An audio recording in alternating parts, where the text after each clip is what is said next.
This is the Accidental Safety Pro, brought to you by Vivid Learning Systems and the Health and Safety Institute, episode number 14. My name is Jill James, Vivid's Chief Safety Officer, and today I'm joined by Dr. Amy Orders, who is in Health and Safety Management at North Carolina State University. Amy, welcome to the podcast.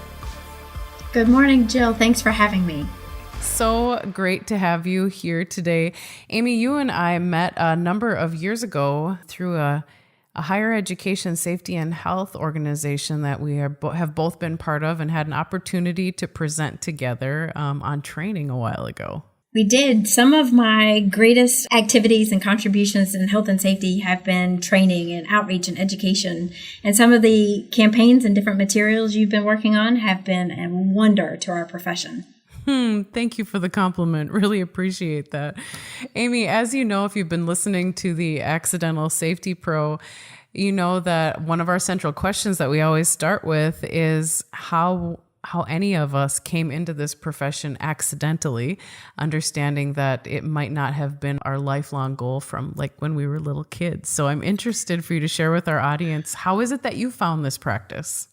Health and safety is by far one of those top 10 picks as a kindergartner. We all listened it with being an astronaut and being a teacher, and that's what we wanted to do. Mm-hmm. But it never quite came to fruition. So as an accidental safety professional, I started off in a hospital setting, loving worked with people, being in the know, people who are in healthcare situations you always befriend and have good conversation with. Mm-hmm. Well, I found myself being the person who absorbed every disease they had. Every possible situation, I needed a Band-Aid. I had to do something. And so when I started going home and the dinner conversations recurringly were, ooh, today I have an itch. Oh, I have an ache. There's a bump. It's a problem. So I moved from the hospital setting, being a practitioner, into more of a support role on the safety side of the desk. And unbeknownst to me at that time, the vast safety realm that I was jumping into, I had no idea. So my background is actually health physics, and doing radiation safety was where I started nearly 20 years ago. Wow. And in that capacity, when you sit behind the desk, the mantra is, ooh, radiation's bad. You know, popular press and the societal culture of radiation is always what you see in the movies. The Incredible Hulk is bad and big and fearsome because of gamma radiation. Maybe not. Right. When you look at some of the newer movies that are out, the Avengers and others that are going to be wonderful, absolutely entertaining flicks, well, there's a little bit of science behind them, and how you present that science can be a make or break lesson sometimes to a health and safety professional. Mm-hmm. So I started off going into classrooms with a pair of Hulk smash gloves. Imagine a 6-year-old. For Christmas one year, my son got a pair of Hulk smash gloves, and they were big, oversized, full of enthusiasm type gloves you wear, and they had a voice box in them. And when you clash them together, they make sounds like, oh, you won't like me when I'm angry, or oh, I'm the Incredible Hulk. So here I was, a new safety professional. I'm 4 foot 10 inches high in stature, but my personality radiates to 6'2". And I walk in with these safety gloves and I smash them together, and these students look at me going, what is she doing? I don't understand. And it helped level the playing field because I wasn't the person coming in with, these are the bad things that safety has to watch out for. No, these are the realities that you see on TV that you think are translated into your workplace. Let's talk about them in the common sense venue, and then maybe talk about them how it applies to you, not just all of us, and then make it very focused. So I made more friends being an accidental safety professional, moving into a authentic learning training environment than I ever thought. And I've kept it going for years since. Amy, so you were teaching yourself how to be the safety person and a human being at the same time in a way that allowed all of us to learn. Absolutely. So how did you figure that out? I mean, it sounds like you were maybe pretty young in your career to make those connections so quickly. How did that work in your head? I think it came from one personality. One in safety, I think you have to have a personality that's a little bit fierce, and not in a bad way, but in a motivating, invigorating, and human way, using your word. Part of the conversation of a safety professional's job is to be authentic.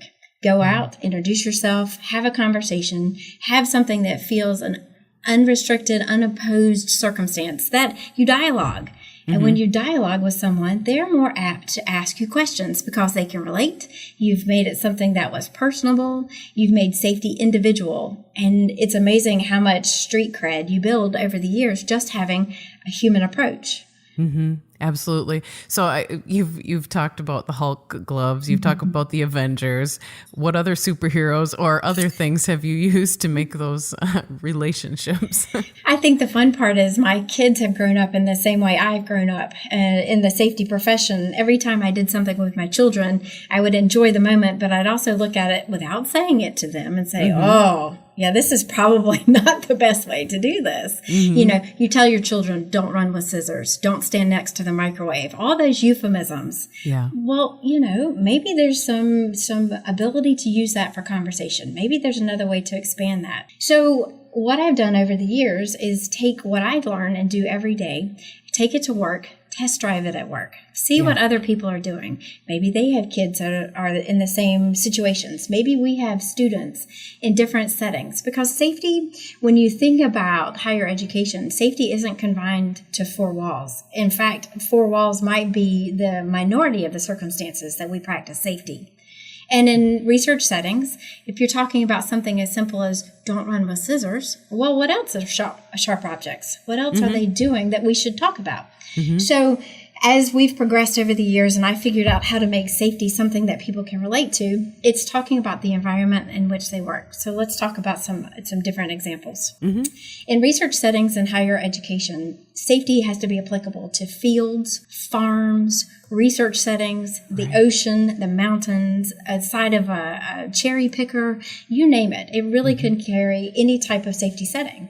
And then you have the more traditional lab settings, whether it's a benchtop research wet lab, or even now in our technology and infrastructure with more IT focus, there really are considerations. So a safety person needs to be, one, cognizant and aware of those different circumstances, but then understand how to talk to the people who work in those circumstances. Doesn't mean that you're the content expert in all the regulations as they apply to each of those settings, but you have a way to start the conversation in each of those settings. And in our institutions in higher education, students blow things up, tear them down, break them apart, and put them back together in the name of education. So we should be able to stand on the outside and say, all right, go for it. But let's do it with a little bit of care and forethought and premeditation so we do minimal damage to people, property, and the greater schema of what we're trying to accomplish. So, Amy, beautiful description. And I think I'm thinking about how I've done a little bit of that in reverse as I've been preparing things to present in my career. I often started with my son. And I thought if as a little kid he could understand it, and I'd invite him to sit and listen to me present on a topic, like across the dinner table. And I'd say, well, so what do you think the message was? And if he couldn't relate it back to me in his simplest terms, I'm like, okay, I got to start over. That's exactly right. But I'm like, if a 6-year-old can get this, and then, as he's grown up, he now breaks down my sentences and tells me what I'm saying properly and improperly. And Mom, I think you could say this, more succinctly. So, but bless him for being that kid who's been listening. So in academics, I took that exact same approach. And when I did my doctorate, I decided to make it a practitioner focus. How could I use what we were talking about here? There are two paradigms in higher education, in adult education, that really marry safety to a better context of explanation. One is called problem-based learning, and one is called authentic learning. And so let me delve for a second. Yeah. So problem-based learning is exactly what you and I are talking about here. We would go into a circumstance where you have a set of these individual cogs, wheels, whatever it is, and you're staring at it from different lenses. All right. So the first lens is maybe that of the mom. How am I going to get all the Legos out of the carpet so people don't trip and fall, or the vacuum doesn't suck it up and damage something? And then you're going to take from the lens of my kid just wants to have fun, but can they use their mind when they're building something and synthesize and reflect and do something just beyond building that truck? And then you could take it from a third lens and go, all right, from management or the safety perspective, that lens, what do I need? Did they need safety glasses? Did we need some sort of personal protective equipment? What else could be beneficial to that scenario? So when I decided on a research avenue, it really did marry a passion of mine, and it's making safety people, the people in management or perspectives representing the safety culture, how do we make them more relatable to the people they talk to? And putting it in circumstances or in scenarios that everyone could relate to made that really effective. Right. So problem-based learning allowed us to say, all right, so we're going to do something like a process hazard review. Simple terms. You're going to go through, you look at the elements that contribute to this process. Here are the 10 things. All right, from those 10 things, what has a safety implication? It could be people, property, environment. And you analyze from that perspective. All right, we move to the next step. How do you start an actual process minimizing risks and hazards to everything involved? That's your third component. And then fourth, there is a goal. There is a reason we're doing some sort of hazard or process or working with an equipment that has some sort of possible repercussions. We'll get rid of all the jargon from our industry and talk about it in layman's terms. All right, I have 10 widgets and gadgets. I've got to put them together and I've got to make them stay together. And then it's got to be able to move or do something at the end because I'm tasked to complete X number of widgets and gadgets. So you've made something that was huge safety, big, bold terms into something people go, huh. I need pen, paper, scissors, and glue. I put the parts together. I pushed the plug into the wall, and it's got electricity. I pushed play or go, and it worked. And the conversation becomes really cool because people can relate no matter what their scenario or example is. Yeah. So you take it a step further. The authentic learning side, it's a huge compendium of information and research in the adult education world that says, you know, people take a problem and they either put it together or they break it down. And for the point and context of learning, what can you take away from it? So safety training as a whole is very didactic. You have someone who stands in the front of the classroom. We read PowerPoints for the most part, and we tell them how to do things by the regulation. The part that the participant needs is the other side of that coin. You're giving me the regulation. It's great. I understand what you're saying, but how do I apply it? How does that practical essence come into play so that they can be compliant, but they can also be effective while being safe? So problem-based learning is really something that you can apply across any safety paradigm to be able to say, all right, I am an industry person, a chemical safety person, bio, radiologic. It doesn't matter the context. Apply it in a circumstance that the participants on the end of the safety training, safety process, safety SOP writing can relate. And it's such a cool way to approach things. So I wonder if I've been doing that all these years without knowing what the what the actual terminology was around it and the science behind it. I was just thinking about back to my days when I was with OSHA and I'd be doing an inspection and I would find a hazard and there were people that were working and exposed to the hazard. I challenged myself every single time to get the people who were exposed with me, like around me, and then talk about why it was a hazard, but then why it was a hazard to them, what it could do to them, and then have a conversation and then invite them into asking me questions about the way they were operating or exposing themselves. And I would put out an idea like, here's another way we could do it safely. What are your thoughts? And it would just became this really rich environment where I learned and they learned, and it appeared that they were buying into it. Was I doing problem-based learning and I didn't know it? Yes, you are. You are. And you were actually talking a language that's referred to as relationship language. Okay. You were looking at two different aspects, and we all do it unintentionally. It's the accidental safety person in all of us that you take an example, you build a relationship around that example, but then you're building a human relationship also that takes it and keeps it going. So yes, you are. Yay. I didn't even know it. Thank you, Amy. Thanks for teaching me something. And so you said there's two different types, problem-based learning, and then is the other the authentic learning side, or is It is. Okay. It is. And, you know, it takes it a step further. All of us as safety people are very rigored. You know, we're experts in our own bailiwick, in our own area, or subject matter experts. But a lot of safety is just boring. And I don't say that because it's bad. It's a reality. Sometimes regulations are just very dry and unpalatable. So a lot of the times in the conversations like your example, we're unlearning boring. We're unlearning how to talk as a safety person with our jargon and our comfort zone and our safety parameters, and talking in more of a human relationship quality. Right. So you mentioned earlier street cred and building your street cred as the safety professional when we're trying to do when we're trying to teach, when we're trying to do problem-based learning authentically. Right. Where do you think the street cred building comes in with safety professionals? Often I'm asking other safety professionals, like, what's some of the craziest stuff you never thought you'd do shoulder to shoulder next to someone in a workplace to build your your street cred? Like, where does that fit into this learning? Assuming it does.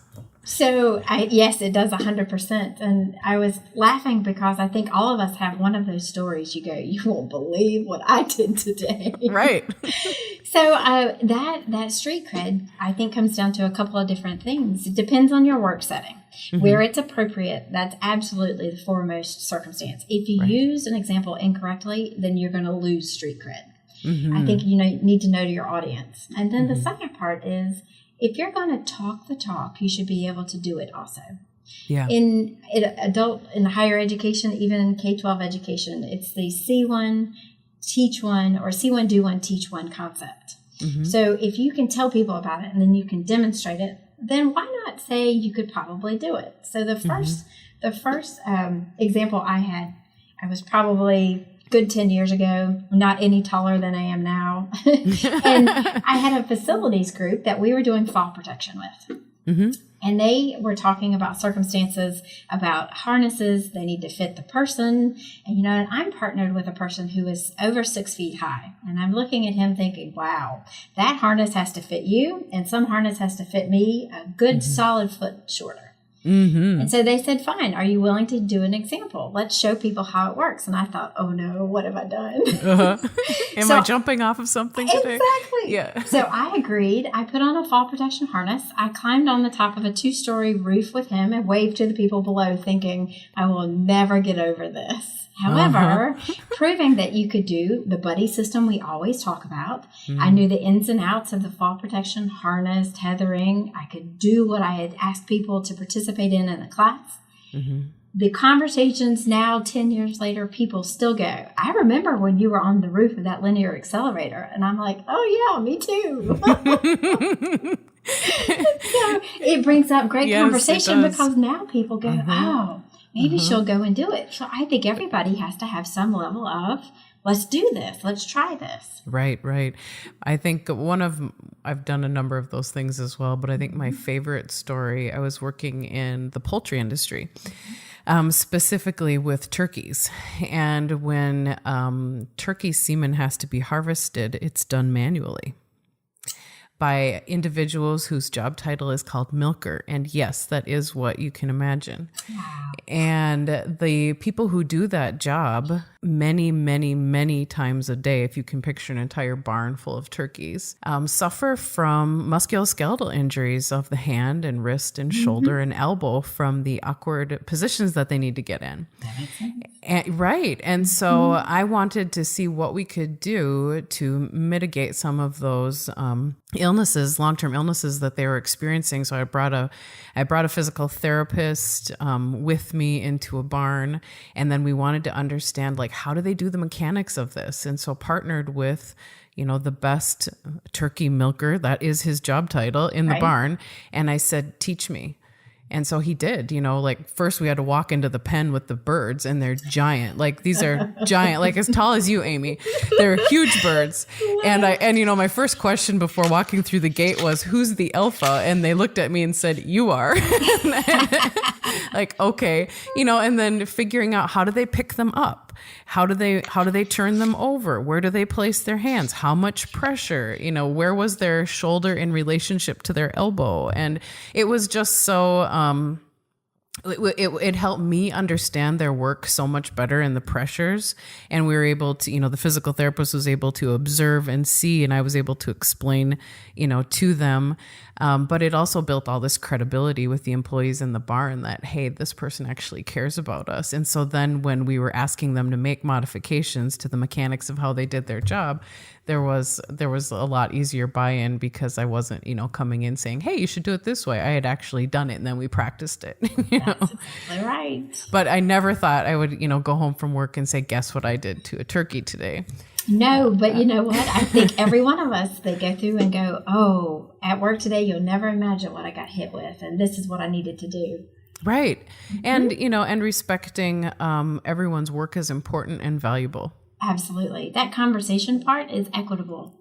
And I think that's something that safety people have a hard time with sometimes. As an industry as a whole, we kind of walk in and people go, oh, it's health and safety. Straighten up, put things right. Well, no, we don't want you to straighten up and put things right. We want to be a part of the conversation that got us to right. And it becomes ingrained. And that safety culture concept is hard because it means something different to so many people.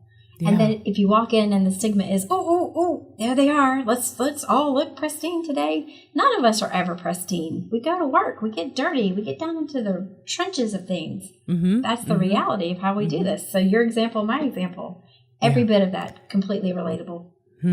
So, Amy, when you look at safety training today and the different methodologies that are out there, knowing that I think the standard continues to be the boring PowerPoint, unfortunately. What do you see as delivery systems today that are doing a better job engaging learners in the way that you've been describing, whether it's with human beings or whether it's through technology? It becomes a bit of an esoteric conversation, and you have to know this is a passion of mine. So let me go for a second. Please. So the conversation starts with, and safety has compliance and it has an expectation, and that's great. And how we personify that for different people is really important. And what fits for one generation of a learner does not necessarily mean it fits for another. So part of that is the safety industry is hampered by time, resources, and money in a lot of our situations. Our work settings don't have an endless budget, although we wish we did, or endless staff that can be available to teach person to person and face to face. And some of it still needs that level of intensity and one-on-one candor. But a lot of the times people are also asking for maximum throughput with minimal input. What can you do that gets the best bang for the buck?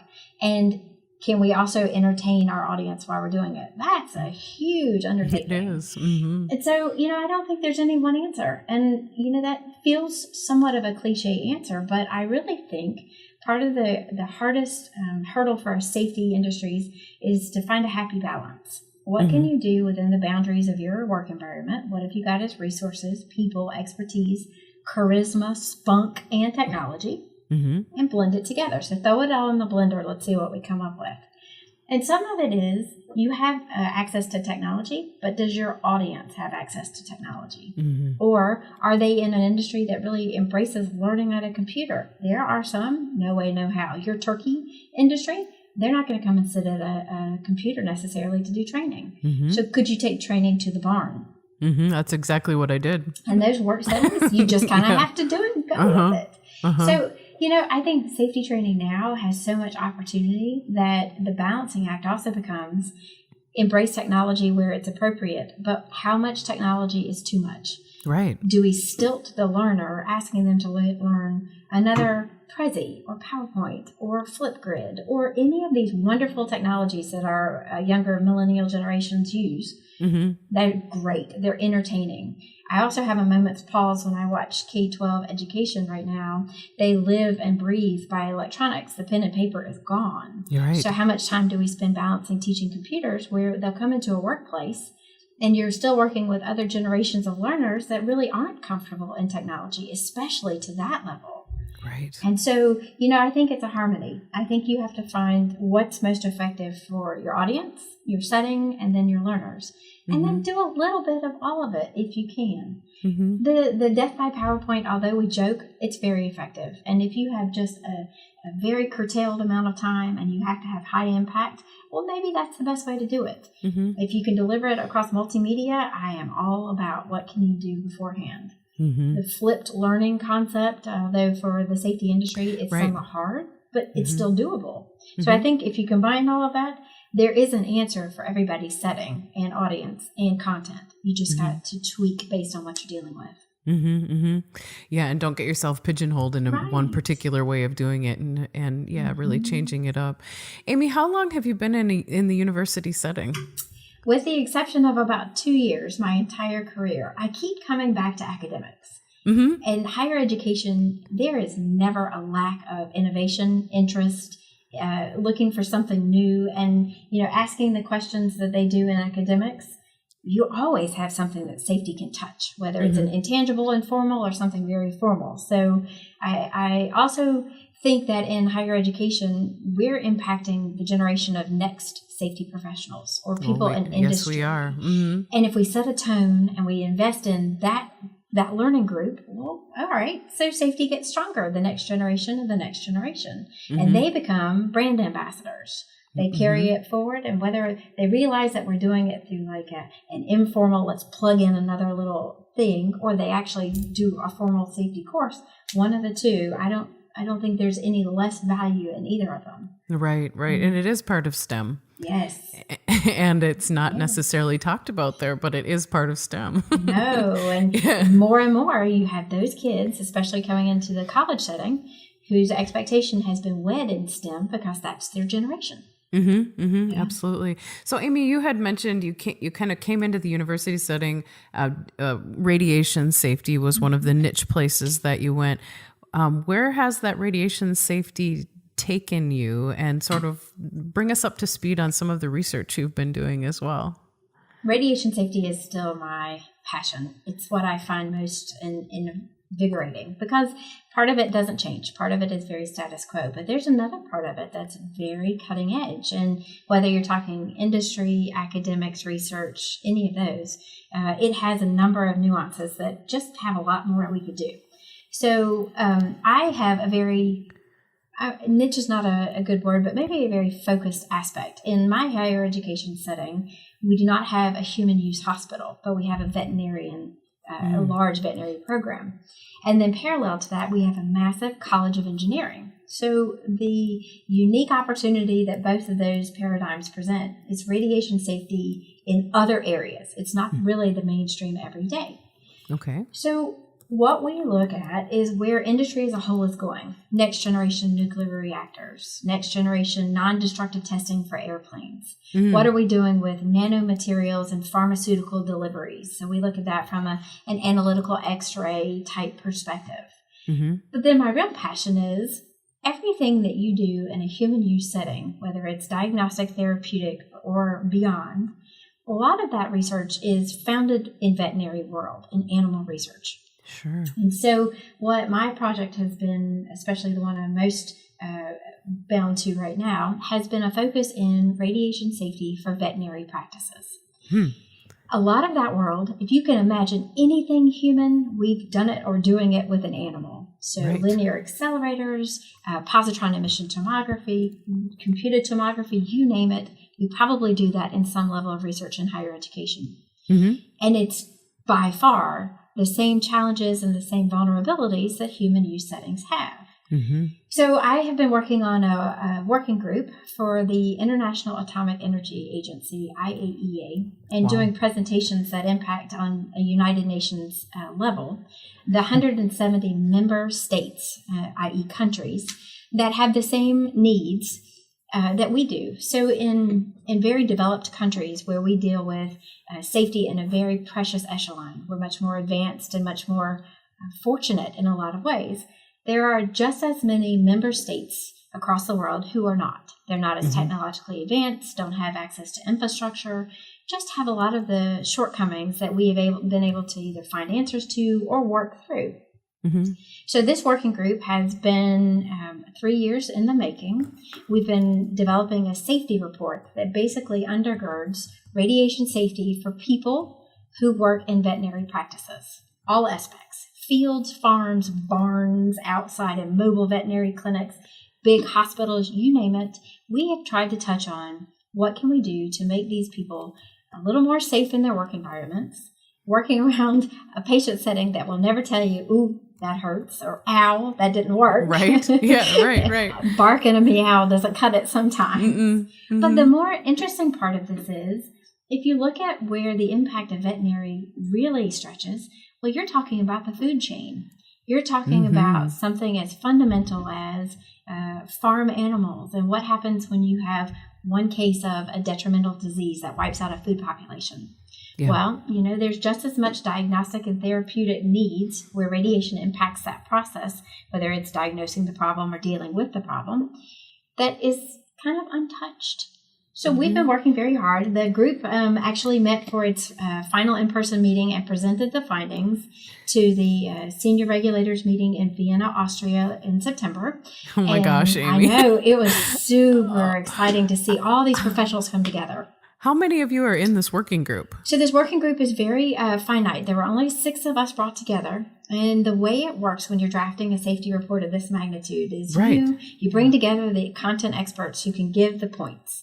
Okay. And then you put out the draft report to all the member nations to be able to give their input and context and examples and anything and everything that would make this salient to everybody. Because everybody's impacted, make it talk to all countries.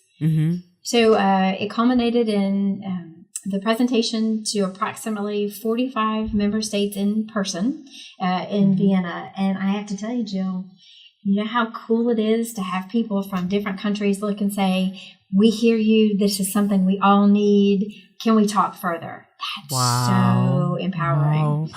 Amy, this is so exciting. I mean, how many accidental safety pros get to speak and present to the UN? Not many. Not many. Can we back up just a little bit in your work with this? So six people have been contributing and working 3 years on how you're doing this. How did you even, how do 6 people from, I'm guessing, are you the only one from the US? How do you get together? Well, so let's answer multiple questions. I'm the only one in the U.S. because the way health and safety as a higher education works, we have a tight-knit community. There are 2 or 3 associations everybody goes to, participates in. Yeah. And I had been fortunate to be a part of the governmental structure in one of the associations for higher education and met a number of different working groups. And so it really becomes, when you talk about networking, you talk to people. I'm going to add a human factor to those conversations. I think that's really important. You start having these conversations by accident. Yes. Hey, you did this? Well, that's really cool. Can I introduce you to X person who went to Y? And it all comes together. So through the Health Physics Society, partnering with SHEMA, or the Campus Safety Health Environmental Management Association, I was able to talk to 2 different working groups, meet a variety of people who had similar interests and contexts, and put my name in the hat a while ago to say, I would love to see something of this magnitude move forward. And I was lucky enough to get selected to be on this working group. Wow. And it was countries around the world. We had Europe, Brussels, London, Paris, South America, a variety of people come to the table at different points in the planning session. And it was virtual. Bless shared cloud infrastructure for being able to work on things. And then come together face to face and do, you imagine computer programmers in a closed room, no windows, powering through for a week. Other professionals do that too. Yeah. They bring you food. They hide water in the corner saying, we'll let you out every 4 hours. But it was so empowering to just come down and brainstorm together, talk through it together. It was not all pleasant. It was contentious at times, but you know what? Different opinions, different thinking, different perspectives. You have to embrace all those to get a good working document. And we did it. And so how did you know, as a group together, you worked on this for 3 years together, and I'm imagining you huddled in the room with water in the corners. How did you know when you were done? Did you have a deadline, or did you just agree that you were going to work until you all felt you had you were completed with your research and your document? A little bit of both. The in-person meetings, it was powerfully important to go and be as productive as possible because there's something about synergies in person.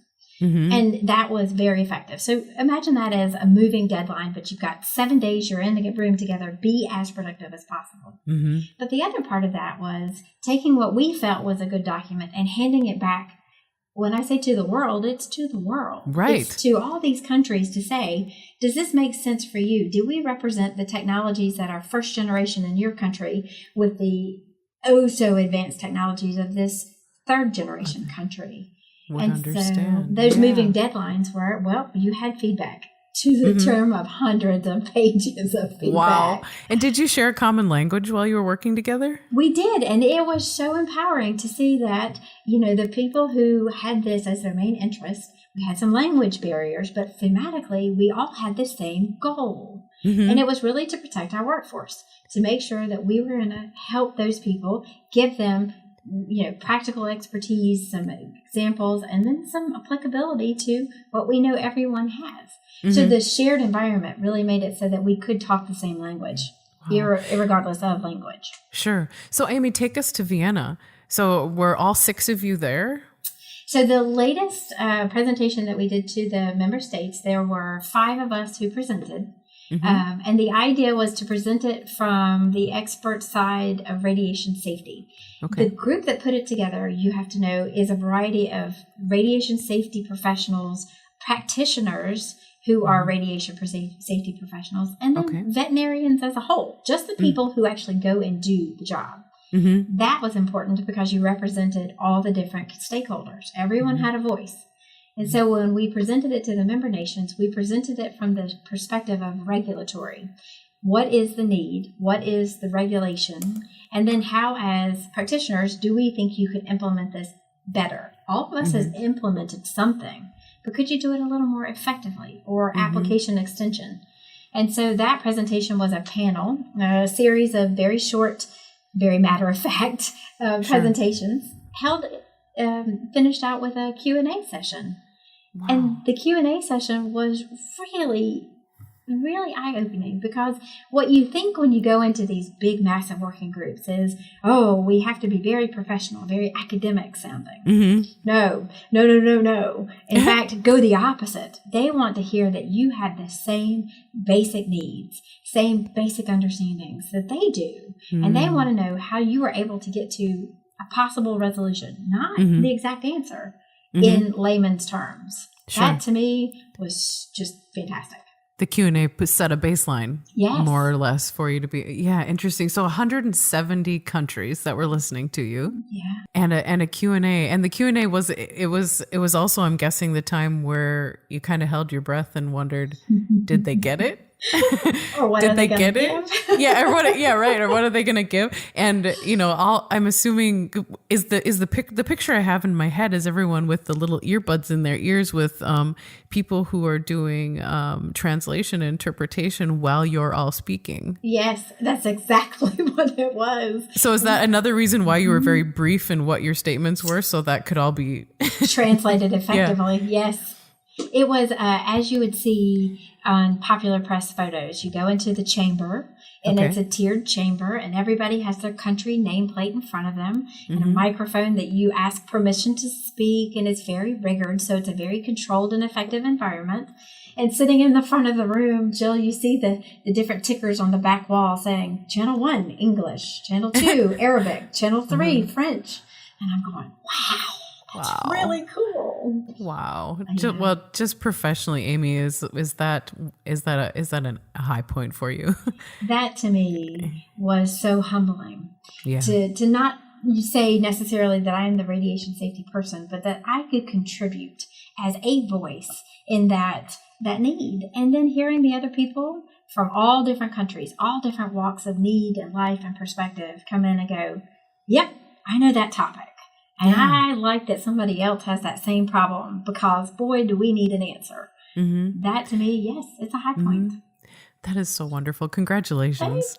That is so cool. It was by far the best, one of the best come together, activities as a safety person. You never think you're going to do that. You come to work going, all right, today, what can I impact on my little microcosm? Mm-hmm. So can you give our audience an idea of any one thing that you presented on, that's shifting the dynamic or informing veterinary radiation? The takeaway part that we as a working group have put together is communication. And it sounds cliche because all of us say we could all communicate better. Yeah. Well, so what we were saying as a finding is that you need to communicate very effectively for the people who are listening. In veterinary radiation safety world, you often bring in members of the public, a dog owner. You might need assistance, or a horse in a pasture. It takes a larger number of people to actually radiograph a horse because someone has to hold the horse and someone has to hold the equipment. So you go very granular. Well, everybody who participates in that group to make that x-ray possible has a different role, a different level of education, a different participation level. Sure. And when you do the safety communication, can you talk to the veterinarian who has a terminal degree, very highly educated, to the person who's a dog or a pet owner? Yeah, that's really important. Who's just worried about their animal. Exactly. And wants to comfort them. Right. Yeah. And making sure when you take safety out of the workplace that you're impacting the general public, well, that's a whole different dynamic. You need to make sure that the general public doesn't have a fear factor. Are you really working in their best interest? So it's a different stretch of taking safety and really overlapping multiple audiences. And when you communicate to them, you really have to know, hi, this is what we're doing. Your animal's fine. We're going to work in your best interest. But we want to make you safe as well. And that's a big deal. Yeah, it is. So is your working group essentially complete, or are you starting the next thing together? So, it never quite finishes itself. At the end of our last presentation, it's been such a really interesting process. We realized that people in the room that we were presenting to had the same desire to go to the next step. If you can tell us how we can make things better, can you help us write training or give us some authentic learning that would help us move this forward? And since it was really a sum of disparate parts, if you put the different expertise and perspectives and experience together that came together to write this document, we're volunteering, not necessarily in a formal fashion, but as a continuation of the safety report to help put together some training. And whether it's informal training and here's just a talking point set of topics, or something like a video set or a podcast set or a PowerPoint, there's a need, because I think the harmony between if we use the same language and use the same themes over and over, we get better buy-in long term. So absolutely. Although the working group is fairly finished at this point, it has a few more little components. We think that it will never completely finish, that we need to empower other safety professionals, and maybe we can help extend the dialogue, not necessarily to be the people, but to help carry the thematic need forward. Yeah, and provide some tools for them to continue launching themselves. Wonderful. So I understand you're doing some writing as well. Is this what you're talking about with regard to continuing to write, or are you launching yourself into a whole new realm of writing? Two aspects. One is the for fun, let's do this because it's really a nice topic. And the other side is the professional. So in my safety perspective, when you take the 20 hats that we all wear, I find myself coming back to be a common denominator in the part that I love the most. Yeah. And it's having that conversation about you're a safety professional. How do you do that? All of us, for the most part, are unintentional safety professionals. You use the accidental, and you come into the conversation of you're really good at what you did.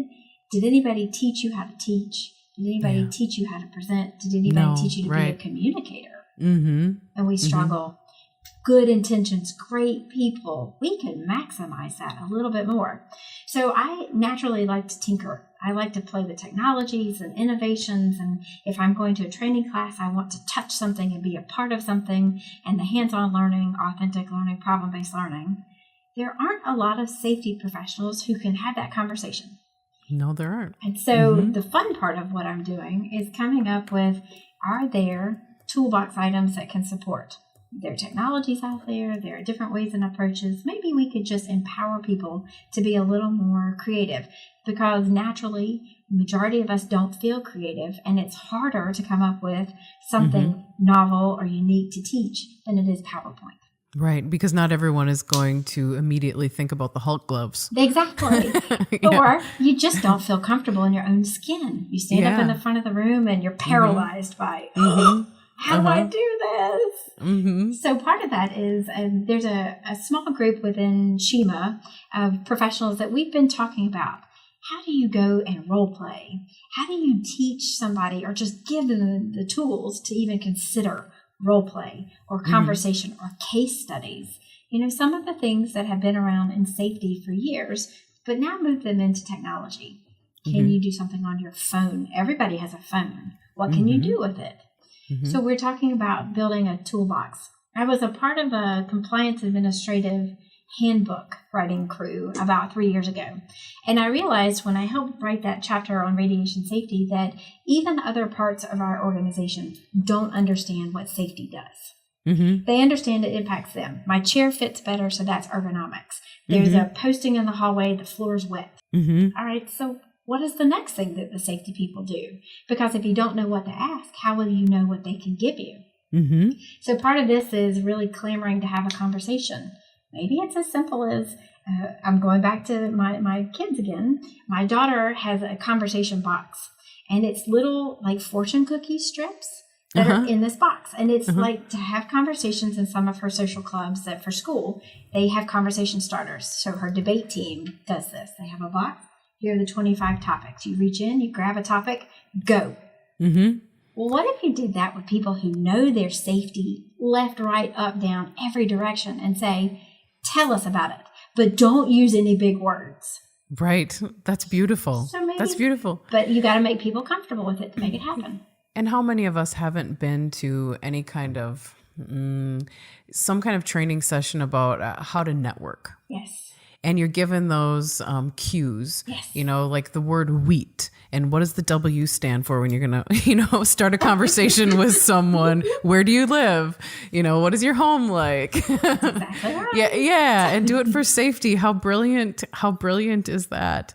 And I think that so helps level the playing field with people to talk about it as well. Because I think too often, one of the cliches that people fall into with regard to safety is that it's common sense and that people should know. And that this is something like, why wouldn't you know that was a hot or a live electrical part? Like, who wouldn't know that? Well, frankly, a lot of people don't. Exactly right. Yeah. And so being able to ask those questions that kind of dig deeper.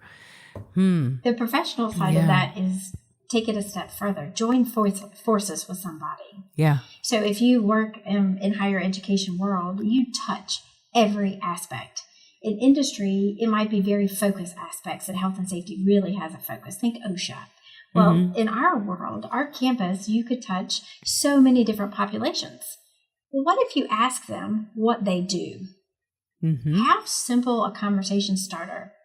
For years, I remember the team building exercises. You take a roll of toilet paper and you tell people, take as much as you want. They take 25 pieces, and for each square, you suddenly say, okay, now give me a cool fact about yourself. And you're like, oh, my word, if I had known that, I would have taken one. Yeah. Well, so I have the same conversation. We walk across the street to research administration type individuals and say, what do you do? And when they start talking about it, anytime you ask a person to talk about what they do or what they want to do, they will keep going. And if you absorb, you're going to learn so much more. And as a safety person, you take notes and then you go, okay, I can impact points 1, 7, 17, 77. Exactly. And you're honoring their tribal knowledge as well. Exactly. And so that comfort factor takes you further. You're going back to that language of relationships. You're having a humbling setting where they are subject matter experts in their own expertise or bailiwick. I'm not. But maybe I can help and extend what I need to do just because you've taken a moment to share your world. So that joining forces is a big deal. Right. It sounds like you have a lot of next things happening, Amy. I think that's my personality. I keep the next thing going because it's so much fun. And by the time you share some of that enthusiasm, you hope that you spark that infectiousness and it keeps going and people just want to be a part of it. Yes, that's I think that's common in our practice, and it's common among some of our personality types as well. I'm always looking ahead to the next thing. Like, what's it going to be next? How are we going to engage next? Exactly. And it's so fun to be able to be working with fellow safety professionals, and in this setting as well with our podcast, and being able to share with our audience how we all go about this job so differently, yet there's these really common themes that continue to come out, which is, it appears to be after episode number 14, making those human connections, and how valuable those human connections are to the practice that we do, and enabling us to do our work and sending people home safe same way they came at the beginning of the day. Absolutely. Amy, wondering as we start to close out our time together, if there's any particular advice that you'd have for safety professionals who are listening today, maybe someone who's just starting out, or maybe someone who's been at this job a really long time. I think part of safety is reminding everyone to be a part of the conversation, to reinvent yourself with what you're trying to support. Safety takes different echelons of people to make it successful, and it's a humbling experience, and you have to be humble to be a safety professional in every level: advanced practitioner, management, the new person coming in the door. I think part of humbling is adding that humanistic factor, is having conversations that we're really good at what we do, but if people don't understand what we do or don't find the value add, it's really hard to make that conversation carry forward. And safety culture is the mantra most of us come back to say we're trying to create a very strong fabric of safety, that people come and go, they talk, but when they come to work, they leave with the same human factor and safety that they came in with. I think you have to remember that your entire career, that the perspectives from each part of your professional journey, they impact the people that we're serving, that we're supporting. And it's humbling at every level. It is, and there is no coasting in our career. Yeah, exactly. Amy, thank you so much for the time that you've spent with us today. Greatly appreciate it, and congratulations again to you on your work. And it's so looking forward to seeing how it changes literally the face of the planet. Oh, we're excited. This will be a great experience. And your series, I think, is going to be an excellent way to reach people with more of this conversation. So thank you again for having me. Oh, you're welcome. You're welcome. And thank you all so much for joining in and listening today. And thank you for the work that you all do to make sure your workers, including your temporary workers, make it home safe every day. You can listen to all of our episodes at vividlearningsystems.com or subscribe in the podcast player of your choosing. If you have a suggestion for a guest, including yourself, please contact me at